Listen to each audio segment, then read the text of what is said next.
மரண வாயிலிலிருந்து தப்பிய கைதிகள் அலெக்சாண்டர் சொன்னபடியே போரில் கலந்து கொள்ளச் சென்றனர்.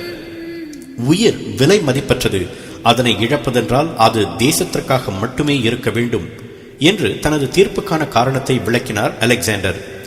நீதிபதிகளுக்கே இந்த நீதியை சொன்ன போது அலெக்சாண்டருக்கு வயது என்ன தெரியுமா? வெறும் 7 தான். அலெக்சாண்டரின் புத்தி கூர்மையை பறைசாற்ற இன்னொரு சம்பவம்.